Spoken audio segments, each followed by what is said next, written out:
keterangan 7 orang lainnya yang diamankan hampir bersamaan dengan ditangkapnya Raja dan Permaisuri Keraton Agung Sejagat.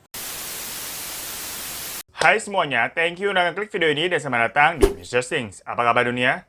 Sudah gila, J?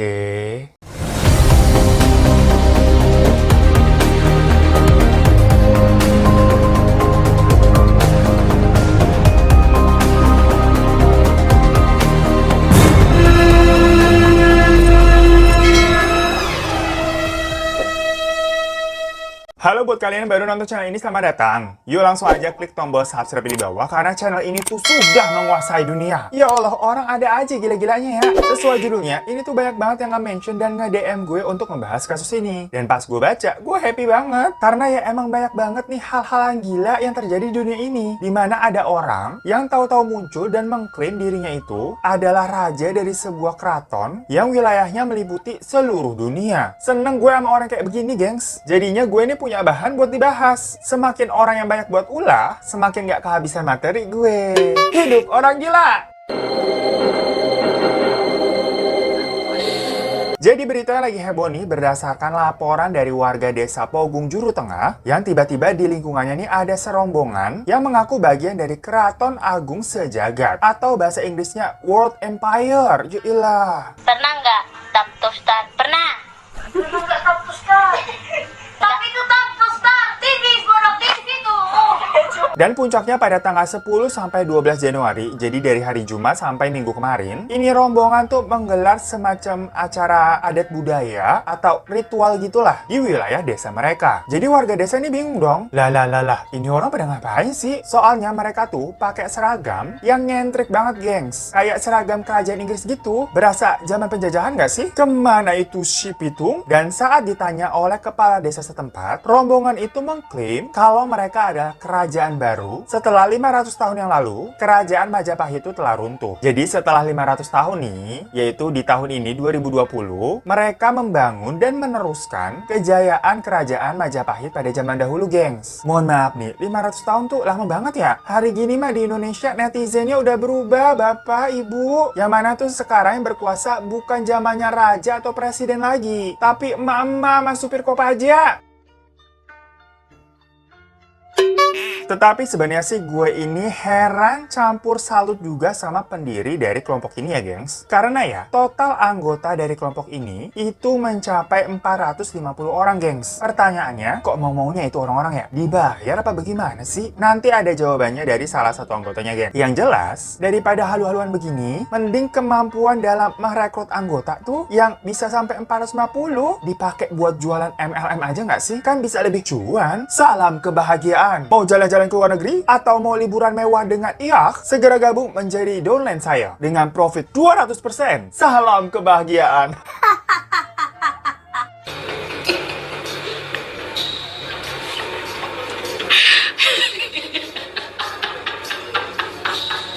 Jadi, pendiri atau raja dari kerajaan Sejagat ini dipanggil dengan sebutan Sinuhun. Artinya apa itu Sinuhun ya? Apa mungkin si Nuhun eta teh saha? Namun, nama asli dari sang raja sendiri sebenarnya adalah Totok Santosa Hadiningrat. Ada raja, pastinya ada permaisuri juga. Atau sang ratu dong. Tapi ini ratunya bukan Maya Estianty, Pinkan Mambo, atau Mulan Jamela ya. Nama ratu yang mendampingi Sinuhun adalah Dyah Gita Raja, yang dipanggil dengan sebutan Kanjeng Ratu. Sinuhun atau sang raja mengklaim dirinya adalah keturunan dari keluarga kerajaan Majapahit dan bertugas sebagai juru damai dunia, di mana dirinya mengumumkan bahwa Keraton Agung Sejagat ini sebagai Kingdom State Tribun Koloni yang ada di seluruh dunia. Jadi kayak semacam pusat kerajaan dari semua kerajaan yang ada di dunia, gengs, termasuk Indonesia. Nah loh, kalau gini kan kita jadi bingung. Nanti kalau kita mau minta sepeda, berarti mintanya ke Presiden Pak Jokowi atau ke Raja Sinuhun ya? Karena menurut si Raja, tatanan kekuasaan terbesar di dunia itu urutannya adalah kekaisaran dan yang terkecil adalah republik. Berarti nanti nih Mas Kaisang harus lebih patuh sama Sinuhun daripada sama bapaknya sendiri. Tapi mungkinnya nanti Sang Pisang nih bisa lebih go internasional kalau dibantu sama Raja Sinuhun kali ya.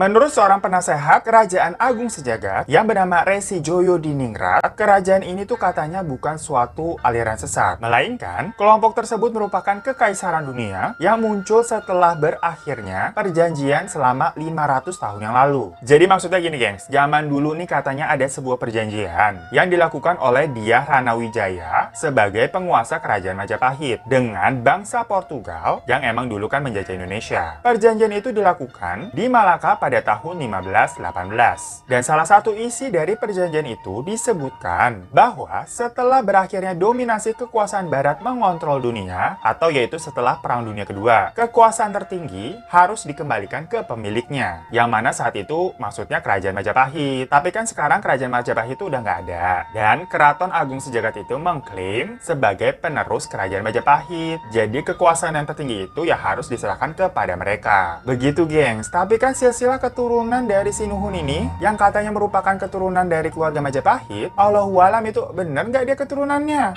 Wallahualam, saya tidak bisa menjawabnya. Mungkin saudara Jemari tahu. Saya juga tidak tahu. Walaupun mereka bilang ini bukan aliran sesat ya, tetap aja rombongan yang tahu-tahu muncul ini meresahkan warga karena mereka melakukan ritual di jalanan umum yang kalau dilihat ya kayaknya itu ritual-ritual dari ajaran sesat. Lalu di tempat wilayah raja dan ratu tinggal ada sebuah kolam yang disakralkan oleh kelompok mereka, serta ada juga batu besar yang berukir kalimat-kalimat Jawa ala-ala batu prasasti gitu. Hal-hal tersebutlah yang kemudian dilaporkan warga dan menganggap kelompok ini nggak bener nih.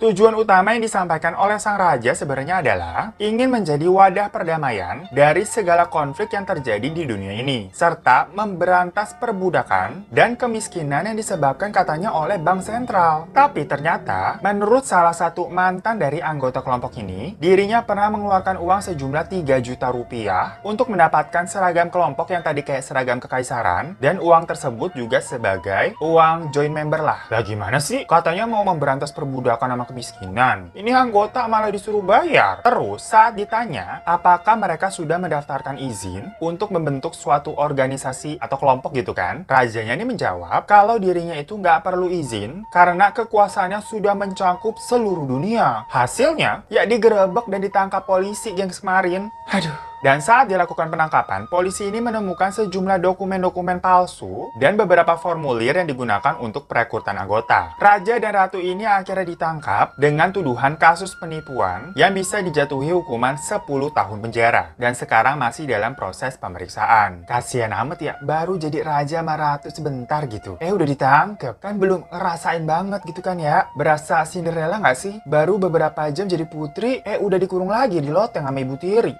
Sekarang ganti baju kamu. Ganti baju. Jangan, Bu. Ganti. Jangan, Bu. Gue nggak ngerti ya sama jalan pikiran mereka ya, gengs. Pertama sama pendirinya. Dia mikirnya bakal aman-aman aja apa gimana sih? Hari gini ngumumin dirinya lebih berkuasa dari presiden. Ya kan cari penyakit namanya. Kalau mau bodoh-bodohin orang di sekitarnya ya mungkin aja gitu ya. Tapi kalau mau bodoh-bodohin satu Indonesia, terus ngeklaim kekuasaannya itu udah seluruh dunia, lah situ emang punya apa? Disentil sama Amerika dikit aja juga udah kelar. Sama para pengikutnya itu lo juga kok ya mau-mau aja ya. Padahal kan kasus-kasus seperti ini tuh udah berkali-kali terjadi. Dan selalu diliput sama berita juga yang harusnya mereka udah pernah dengar. Semacam Lia Eden atau Kanjeng Dimas gitulah. Yang ujung-ujungnya kan fix halu. Apa kabar dunia? Sudah jelas. Thank you semua yang nonton. Jangan lupa untuk klik subscribe dan 2 buat kalian belum. Kalau kalian udah subscribe, terima kasih banyak kalian udah support channel ini. Juga boleh minta like-nya. Dan jangan lupa juga follow Instagram gue @hirotararevan. Sampai jumpa di kasus Messaging selanjutnya. Gue mau kondangan dulu. Cepetan nanti es, lo kira abis yuk.